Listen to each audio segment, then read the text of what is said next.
Ayo Fayoshi will not move from PDP to any political party, not even APC. Politics without bitterness. President Tinubu receives former Ekiti State Governor Fayoshi. Nursing the nurses, First Lady rounds off nationwide distribution of kits in Southeast. Demands of the health profession require not only skills and compassion, but also the right tools and kits to encourage our midwives as they serve others.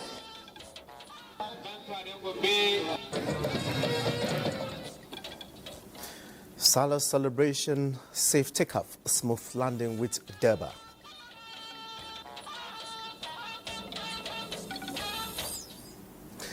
Good evening and welcome to the Network News. I am Olajide Bello. Joining me from Lagos is Adiola Komiakere. And Musa Abubakar is in business news. Musa, what's trending in the business world? Oil prices steady ahead of U.S.-China trade talks. All right, we'll get details of that in the course of the bulletin. And of course, Ayo Deji Market is bringing us the latest from the world of sports. Ayo, give us a tip of the iceberg.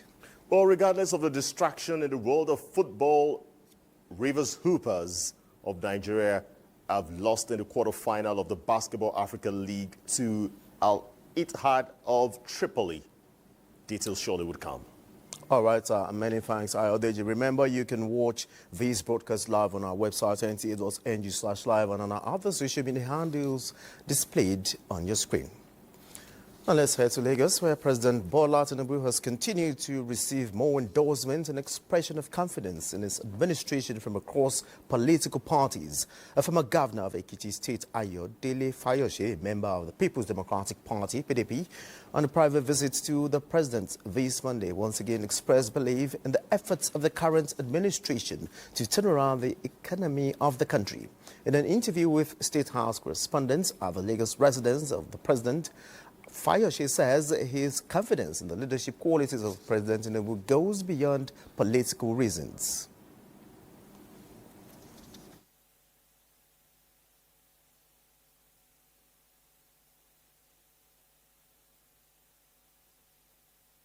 Your Excellency, we know you quite well of the other party, and this is another party ruling, but you so much have trust and hope in this man. Why that? Well, even while I was in office as a PDP governor, sitting governor, I've always believed in his leadership. And I did not hide my support for him, even before he became the president. And the only thing we can do as leaders of this country today is to continue to encourage him to lift up his hands, to make the public understand how uneasy it is to lead an economy that is down and today is being stabilized. You see, there's a difference between things changing outrightly. There's no miracle. But stabilizing the economy, stabilizing the currency, and few courageous steps the president has taken and the achievement of his administrations put hopes in tomorrow for all of us. Your Excellency, we have seen recently movements, inter-party movements, yes, particularly from your party to the ruling party. How do you react to this? Well, let me first of all clear this. Ayo Fayoshi will not move from PDP to any political party, not even APC. I am this year 65 years. It's within the choices of those who have chosen to move. Some said they saw what the president is doing. Some said they believe that the party is in trouble. And without doubt, the PDP is in trouble. And that's the gospel truth.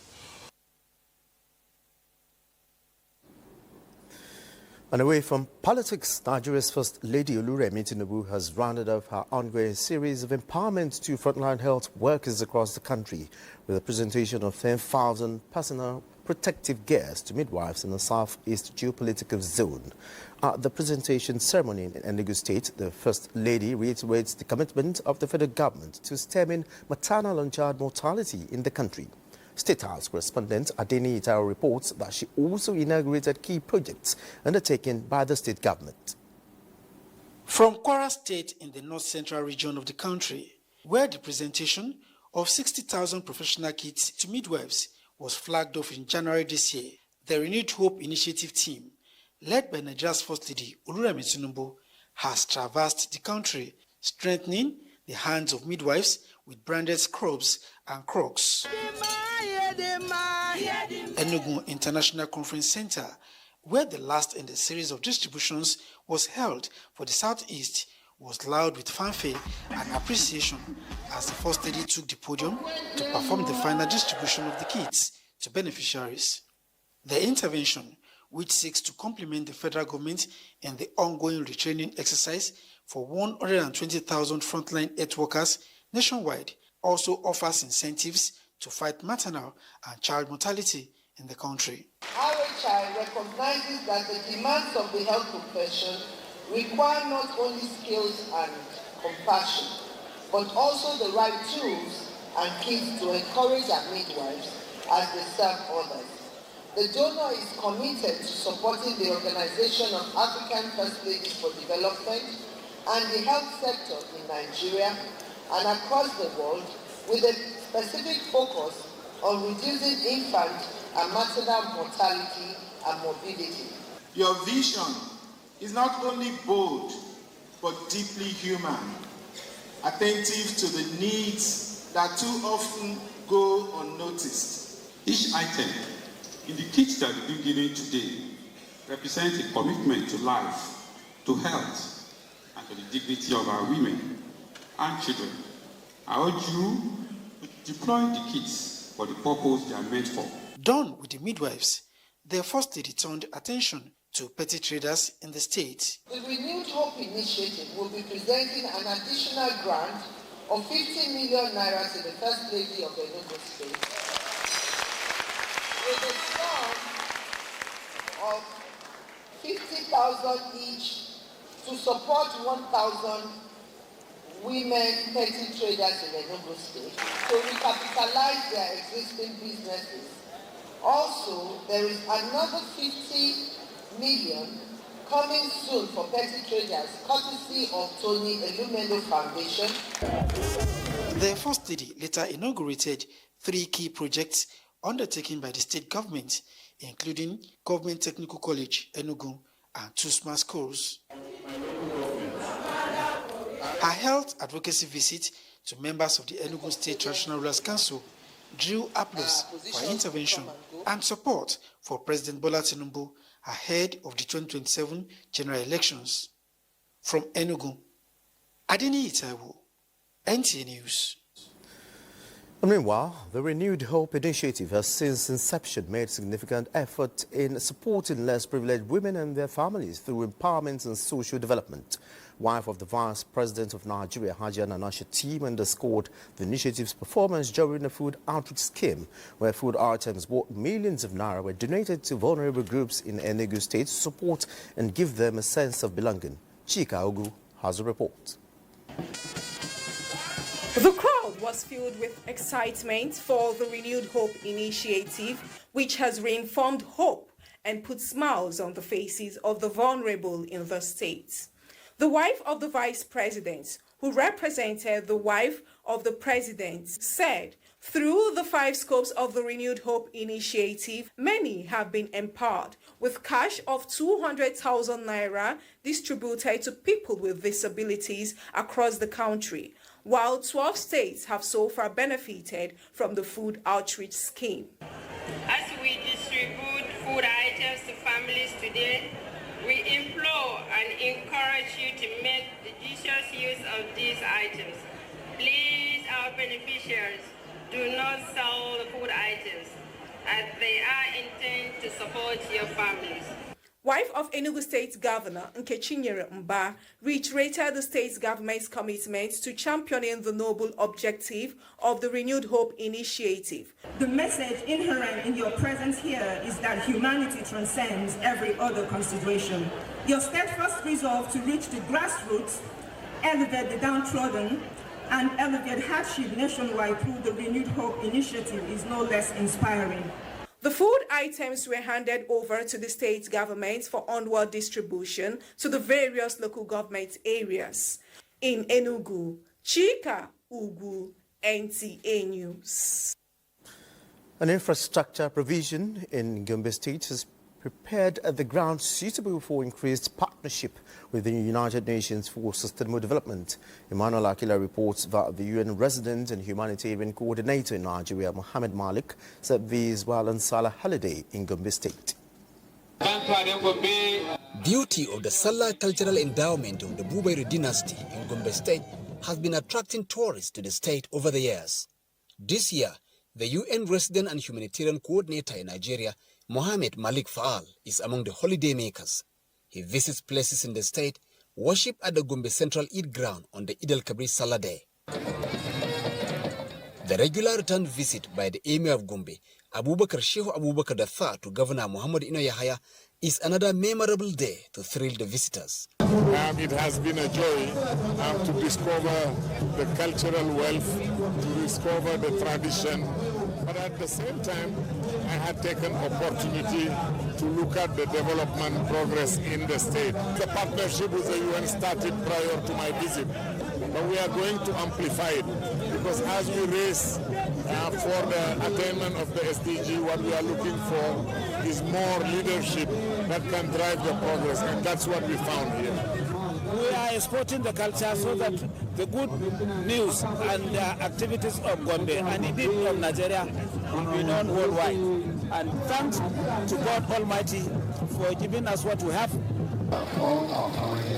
The Emir of Gombe, in his Salah greeting to the governor, presses his strides in infrastructure provision, which he says cut across education, healthcare, energy, and empowerments, saying the government is just right on track as the lives of the people are positively touched.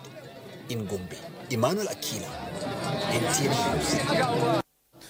An acting governor of Kano State, Aminu Abdul Salam, wants residents to remain vigilant and report any threats to peace and security in their communities. He made the appeal while receiving the Emir of Kano, Muhammad Isa Umar, who paid him a Salah homage at the government house. Abdullahi Mustafa reports. The third day of Salah has long held special significance at the Kano Government House, marking a tradition that brings together the state's leadership and its revered monarch. On this day, known as Hawan Nasarawa, the reigning Emir of Kano pays a ceremonial visit to the governor or his representative to extend Salah greetings and convey the concerns of his people. Continuing this tradition, Emir Muhammad Sanusi II visited the Government House to offer his Salah homage. During the visit, he commiserated with the Deputy Governor Aminu Abdul Salam over the recent loss of 22 athletes in a motor accident, as well as victims of the fire incident at the Farm Center GSM Market. The Emir also expressed appreciation for the government's continued efforts in improving education, healthcare and economic empowerment across the state. The Deputy Governor thanked the Emir for his role as a father, figure, mentor and advisor not only to the people of Kano, but also to the government, and call on the people, especially the youth, to remain tolerant, resilient, and supportive of the government's developmental agenda. In Kano, Abdullahi Mustafa, NTA News. And moving to the Kingdom of Saudi Arabia, Governor Abba Kabir Yusuf has enjoined Kano pilgrims to continue to pray for peace and economic prosperity for the state and Nigeria in general. This was during his visit to the pilgrims in the 10th city of Mina near Makkah. Abdullahi Mustafa has the details. Hajj, the sacred pilgrimage observed exclusively in and around the holy city of Makkah, is a spiritual journey and a religious obligation for Muslims. It takes place at a designated time each year, with key rituals performed between the 8th and 13th days of the Hajj, the final month of the Islamic calendar. As this year's Hajj draws to a close, Kano State Governor Abba Kabir Yusuf paid a visit to the Kano Pilgrims Camp in Mina, a tent city central to the pilgrimage rites. He commended the pilgrims for their discipline, devotion and orderly conduct throughout the spiritual exercise. He urged them to remain prayerful, particularly for lasting peace and unity in Nigeria. Governor Yusuf also expressed appreciation for the selfless efforts of Hajj officials, recognizing their vital role in supporting the welfare of the pilgrims. In a gesture of goodwill, the governor announced a Salah gift of 250 Saudi riyals, equivalent to 105,000 naira, for each of the 3,350 Kano pilgrims currently in Saudi Arabia. He also extended his sympathies to victims of the recent Salah Day fire at the Farm Center GSM Market in Kano, and offered praise for the souls of Kano athletes who lost their lives in a recent motor accident. Abdullah Mustafa, NTA News. You're watching the Network News. More reports when we return. Do stay with us. Thanks for being there. And let's start from the agricultural sector, where Jigawa State Government has launched the distribution of biofortified climate resilient seeds to 30,000 smallholder farmers. The improved seed varieties, including iron-rich pearl millets and vitamin A-fortified maize, are expected to enhance crop yields, combat malnutrition, and support sustainable agriculture amid growing environmental pressures. Muhammad Musa Askira reports. In the sun-soaked farmlands of Jigawa, hope is sprouting once again. Smallholder farmers gathered in excitement as Governor Umar Namadi flagged off the distribution of improved biofortified seeds, iron-rich pearl millet and vitamin A-enriched maize. The governor, while addressing the farmers, reiterated his administration's commitments to providing quality and climate-resilient seeds that can thrive in extreme weather conditions such as drought and flooding. Experts say the introduction of these seeds aligns with modern agricultural best practices. They are expected to improve nutrition, particularly among women and children, by bridging the nutritional gap often found in conventional crops varieties. Economic growth and economic diversification heavily depend on what happens in the agricultural sector. This informs our commitment to remain supportive to our farmers. I therefore urge you to embrace our transformation effort and leverage on all the opportunities that comes with it. These are very fundamental. They are high-yielding varieties.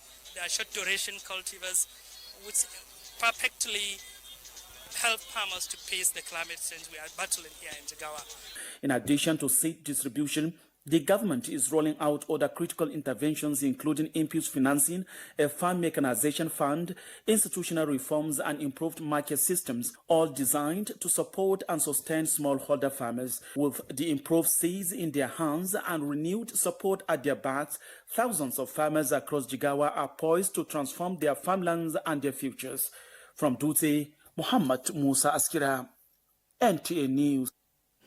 The former chairman of the Federal Inland Revenue Service, FRS, Muhammad Mamanami, has made a personal cash donation in relief materials worth about 30 million naira to the victims of Mokwa flood disaster in Niger State.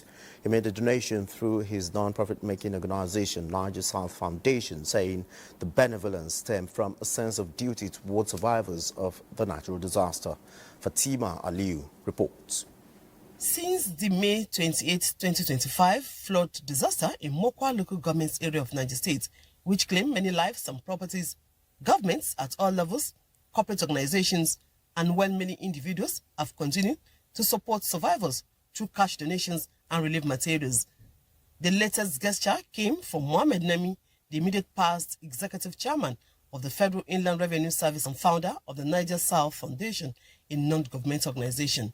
Nami donated 10 million naira in cash and relief materials worth 20 million naira. So with the token we have, so that we make a difference and we are able to impact on their lives in line with our motto, which is investing in humanity for greater prosperity. We thank NAMI Foundation for providing these relief materials to our victims. We promise that all these materials will get into the hands of those that is meant for. After touring the disaster scene, members of the foundation appreciated existing efforts to mitigate the disaster's impact, but emphasized the need for more support to avert a looming epidemic. United Nations agencies were on ground to attend to the medical needs of the victims. Fatima Aliyu, NTA News. And beyond the shores of Nigeria, Minister of Labour and Employment Muhammadu Megari Dinyadi is set to present Nigeria's stance on labour matters at the 2025 International Labour Organization ILO conference in Geneva, Switzerland. Ignatius Nko reports on the minister's arrival. Nigeria's Minister of Labour and Employment Muhammadu Megari Dinyadi has just arrived at the venue of the 2025 conference of the International Labour Organization.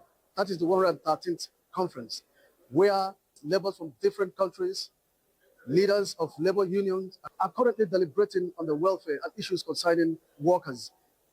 Well, as soon as the minister arrived, he has met with Nigerian delegations, labour unions, trade unions, but all those that were supposed to be at this conference. The essence of this kind of thing is to interact, to talk to one another, to see how we can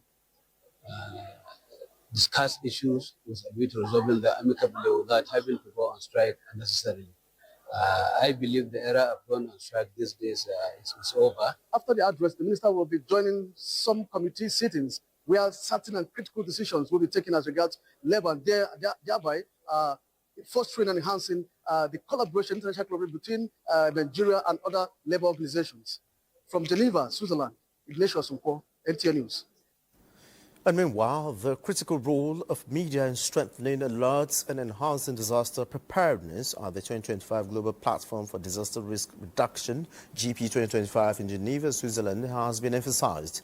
Participants stressed that media must be fully integrated into the architecture of disaster preparedness, response and resilience planning, using the microphone as a life-saving tool. Mina Daniels reports.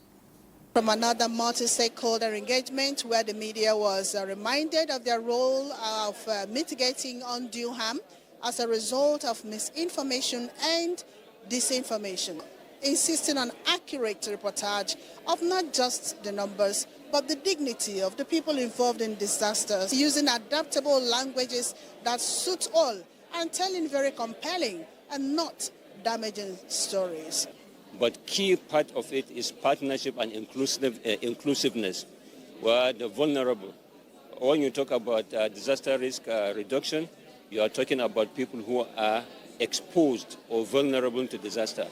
And looking at that from these conferences, it is showing us that what we've been doing, you understand, we're in the trajectory, but we need to do more. Media, it's the central part of any dissemination method. The people in any field trust the media. So you might talk of people in the most remotest of areas, as long as they hear the message on radio, they can take it as hard truth. Training of journalists and media workers, funding so that media can be resilient. It must not be assumed that media is resilient on its own, but we are so important. Well, stakeholders here also said it's important to break down this communication, use sign languages, interpreters, and other means beneficial to people with special needs to ensure connectivity. From Geneva, Switzerland, Mina Daniels, NTA News. And back home, the All Progressives Congress stakeholders in Kogi East Senatorial District have passed a vote of confidence in the administration of President Bola Tinubu as it is repositioning the country for the better. This was during a town hall meeting at the instance of the Minister of Steel Development, Shuaibu Abubakar Audu, in Ogbonicha, Kogi State. Minister Shuaibu Abubakar Audu, who was in his Ogbonicha country home for Salah celebration, interacts with his constituents at a town hall meeting to enhance unity and to further strengthen APC in Kogi East. During the event, the Steel Development Minister, Shuaibu Abubakar Audu, briefed the people on his stewardship as a minister within the past 2 years. He commends President Bola Ahmed Tinubu for the opportunity given him to serve the country. The president has performed tremendously, and every politics is local. So I came to my constituency to brief them. And as you can see, they've been extremely delighted with the feedback they got. The minister describes President Tinubu's administration as the best thing to happen to Nigeria at this time, encouraging his constituents and Nigerians to continue to pray and support the president in his quest to reposition the country. Other speakers listed their support for the All Progressives Congress, stressing that Kogi State remains an APC state. What we agreed to give our support to Tinubu through our son. A minute silence was observed in honor of late Prince Abubakar Audu, who was described as a pillar of politics in Kogi State. Solomon Ayedehi, NTA News. Now talking security, Nigerian Air Force operating under Operation Hardin K has sustained its momentum in the fight against terrorism with a successful air interdiction mission targeting a major terrorist enclave also used as a training ground in Bukar, Meram on the southern flank of the Lake Chad region in Borno State. A statement by the Director of Public Relations and Information, Air Commodore Ehime Jodame, indicates that the operation, which followed incredible intelligence, resulted in the neutralization of several terrorists, as well as the destruction of key logistics infrastructure, including supply vehicles, weapon storage sites, and makeshift shelters. Battle damage assessments confirmed that the strike effectively disrupted imminent threats posed to the communities of Mate and Mongono, reinforcing NAV's proactive posture in safeguarding civilian population and critical territories. The Nigerian Air Force remains resolute in its mandate to protect the sovereignty of the nation and ensure lasting peace and security across the northeast and beyond. Now let's join Adiola in Lagos for stories making the rounds from the Center of Excellence. Good evening, Adiola. Good to see you. Jide. United States of America Ambassador to Nigeria, Richard Mills Jr., has reiterated the U.S. commitment to strengthen relationship and continue to work with Nigeria to unlock the sole potential of both countries' economic partnership. The ambassador made the remark in Lagos. Nigeria Commercial and Investment Partnership said the reinforcement of both countries' economic bond is a relationship that stands as a beacon. Ambassador Mills Jr. said the new administration in Washington is refocusing on its strategy with the adoption of a new commercial diplomacy, marking a new chapter in Africa relations. We have two-way trade in goods and services that totaled roughly $13 billion in 2024. In terms of actual investment, the United States remains one of Nigeria's leading foreign investors, with foreign direct investment reaching $6.5 billion in 2023, which was a 5.5% increase from 2022. And all of these connections, this trade, this view of Nigeria as a country emerging to take a rightful role on the global stage beyond what it has already. The ambassador revealed that more than 20,000 Nigerian students are currently studying in the U.S. and represent the largest number from any African country, while over 750,000 people of Nigerian descent reside in the United States. The key priority in the U.S.-Nigeria relations is the increase in trade, investment, and business linkages. Now is the time for us both to build on the strength of these aid investments. And for Nigeria, one of Africa's largest economies with huge economic potential, to enter a new phase of vibrant private sector-led growth. The Commercial and Investment Partnership, CIP, to be signed later in Abuja this month, has Nigeria as one of the 5 African nations as partner. Nigeria Customs Service Federal Operations Unit Zone A has impounded smuggled bullet-proof vests, ballistic helmets, security uniform that can constitute security threats. Other contraband, such as narcotics, second-hand clothing, rice, and other prohibited items valued at over 1.28 billion naira were also intercepted. Controller of the unit, Mohammed Shaibu, explained that the seizures were made across various locations in the southwest region within 2 weeks, with 7 suspects arrested. Joe Kwokwola has the rest of the report. The intelligence-driven approach to dismantling networks of smugglers, which is the core operational tactic of Controller Federal Operations Unit Zone A, is yielding the desired result, and these ballistic elements and other controlled security items could have been a huge security risk, according to the controller, but this has been nipped in the bud, thanks to useful intelligence. Among the key interceptions were 2 40-foot containers loaded with dismantled vehicles, while 11 cars were also seized. Other items are used bicycles, 312 bales of printed wax, 23 bales of used clothing. FOU Zone A also seized 1,665 kilograms of cannabis sativa and tramadol, which were handed over to the National Drug Law Enforcement Agency for further action. In all, 46 interceptions were recorded during these 2 weeks of operation, comprising the following: rice, 2,051 by 50 kg each, foreign parboiled rice equivalent to about 4 trucks; 11 used vehicles, popularly known as Tokombo vehicles; 4,000 liters of premium motor spirit (PMS), 1 white black J5 commercial bus loaded with expired goods. Other items are 42 used gas cylinders, 65 tabletop cookers, and 31 units of used split air conditioners. Patrol teams around the border areas across the 6 states of the Southwest have intensified surveillance of our borders against unscrupulous elements among Nigerians. The controller warned smugglers to turn a new leaf, assuring that the clampdown on their operations will be sustained. In Lagos, Joel Bukbola, NTA News. And that ends a contribution from Lagos. The network news will continue in a bit.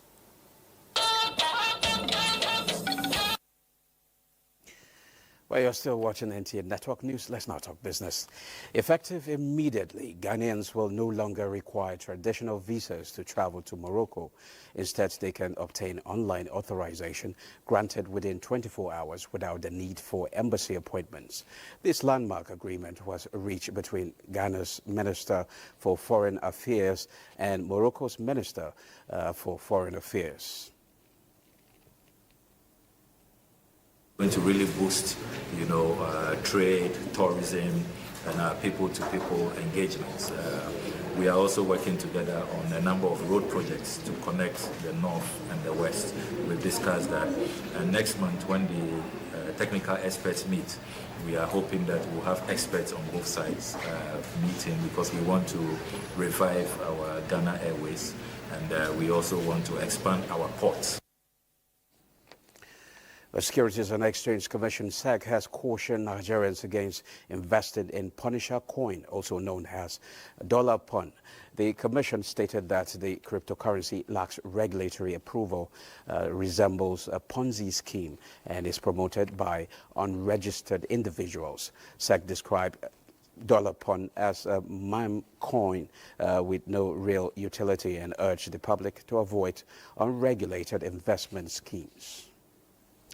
Entry energy oil prices held steady on Monday as investors look ahead to upcoming U.S.-China trade talks in London, hopeful that a potential agreement could improve the global economic outlook and drive up energy demand.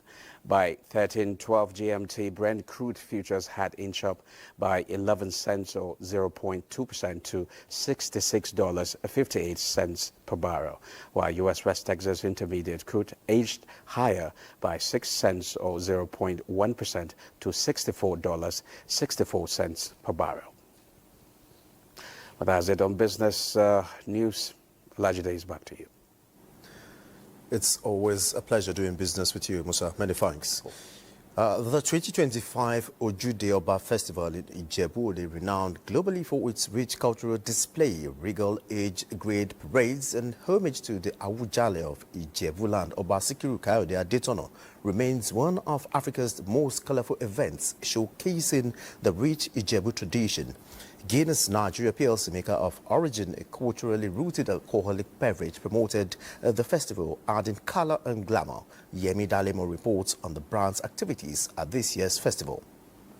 Sons and daughters of Ijebu land from far and near converged on the Ojude Oba Pavilion, venue of the annual Ojude Oba, a socio-cultural and unique festival of the Ijebu people. Celebrating the festival, Guinness Nigeria PLC, manufacturer of Origin Herbal drink, reaffirms its place as more than a beverage, saying it will continue to celebrate Nigeria's identity and support the enduring legacy of communities like Ijebu-Ode, bringing to life its mission of celebrating life every day, everywhere, which aligned with the brand's vision of supporting tradition, deepening communal bonds and creating joyful shared experiences. When you think of Ojudioba is a very massive platform celebrating the rich culture and heritage of the people of Ijebu Ode, while also showcasing their food and fashion. I have to be here to see the wonders again.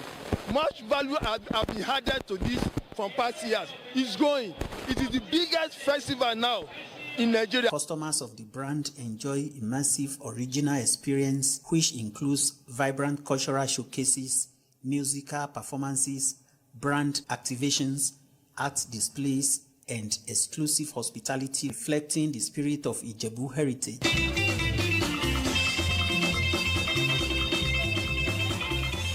Origin is a nice brand. It's a good it's light. And for those who don't know how to take alcohol, they can as well take Origin because it's very light. Origin is my brand. I take more of Origin Plastic. Origin is a Nigerian alcoholic beverage produced by Diageo Guinness Nigeria PLC. Beyond the festivity, Guinness Nigeria says it will continue to make tangible differences in Ogun State through various initiatives that will further strengthen the pride, unity, and timeless traditions of the Ijebu people. In Ijebu Ode, Anthony Gandon, NTA News. And similarly, the 2025 celebration of culture and heritage with steez and glamour of the Ijebu people in Ogun State might have come and gone, but it lives in its trail, the timeless beauty of the Yoruba culture with a bold, gold standard cultural showcase. The festival is rooted in tradition and fueled by pride, with Goldberg's presence reflecting honor, respect, and a deep connection to heritage. The report. The vibrant town of Ijebu came alive during this year's iconic Ojudioba Festival 2025, a festival full of steez and glamour depicting class and elegance. Goldberg stepped into the spotlight, honoring the timeless beauty of Ijebu culture with a bold, gold standard cultural showcase celebrating the legacy of the past and the evolution of Yoruba identity into the future.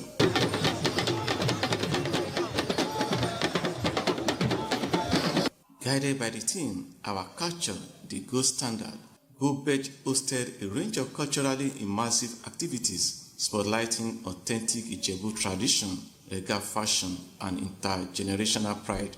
With every procession, dance, and celebratory toast, the brand amplified the enduring elegance and excellence of the people of Ijebu land in Ijebu Ode. Goldberg, the gold standard, had been a brand that had identified with culture of different West African states in Nigeria, right? And Ojudioba is the chief among them. Goldberg is the best brand. When it comes to beer, Goldberg comes first. It's a beer for the moment. Goldberg, funny enough, this is my brand. So I've always done this. So, and it's well brewed and it's top notch. I feel when I drink Goldberg, I feel very refreshed and it reminds me of the culture and the traits of an Omoluabi. So I'm very happy to be here today. This brand has impacted a lot when it comes to Yoruba culture, even extending it to African culture right now. During this year's Ojudioba Festival, festival goers and lovers of the brand across Nigeria joined to raise a glass to heritage, elevate identity, and honor the Yoruba excellence. In Ijebu Ode, Agbola Elufowoju, NTA News. Another break beckons. This continues in a moment. You're welcome to sports. We begin here from Nigeria. After a keenly contested election, former Nigerian international athlete Fatima Yusuf Olukoju has won a competitive election to represent the Nigeria Association for Women in Sports, NAWIS, on the board of Athletics Federation of Nigeria, AFN. Fatima Yusuf Olukoju polled 30 votes ahead of sports journalist Nneka Anibeze, who garnered 15 votes. Another candidate, former athlete Chinedu Odoza, withdrew from the race before voting commenced. I have a lot to contribute with my experience as an athlete, with my experience as a coach, with my experience as an administrator. The fight is that I've put a protest letter I've sent to the Electoral Petition Committee. I've also copied the AFN, I've also copied NAWIS, I've also copied DG NSC and Chairman NSC. because it's in their guideline that if you don't live in Nigeria, you cannot. All right, let's leave that and go over to basketball, where the Africa Basketball League 2025 playoffs, APR of Rwanda, Egypt's Al Ittihad and Libya's Al Ahly Tripoli have become the first three teams to secure semi-final spots. APR showcased their strength by defeating Nigeria's Rivers Hoopers 104-73 points in a lopsided quarterfinal match on Monday, marking their first ever qualification to Bowl Season 5 semi-finals with a 31-point victory.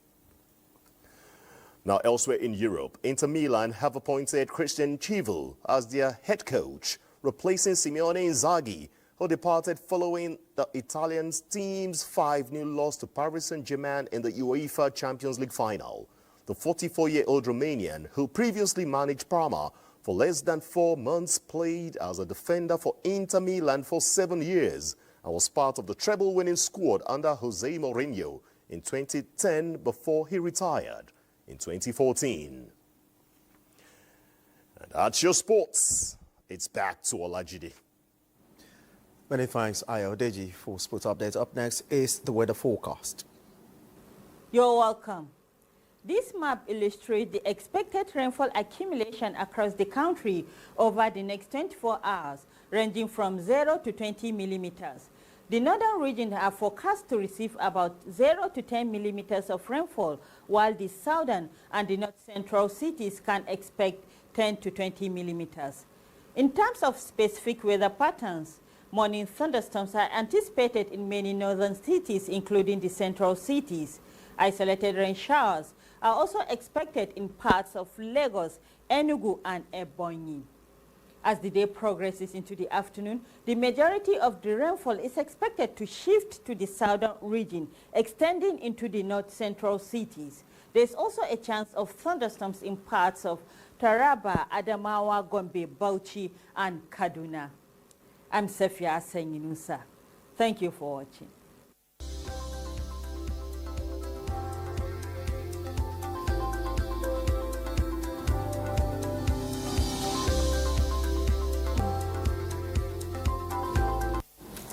And that's it on the Network News. Many thanks for being a part of it. I am Olajide Bello.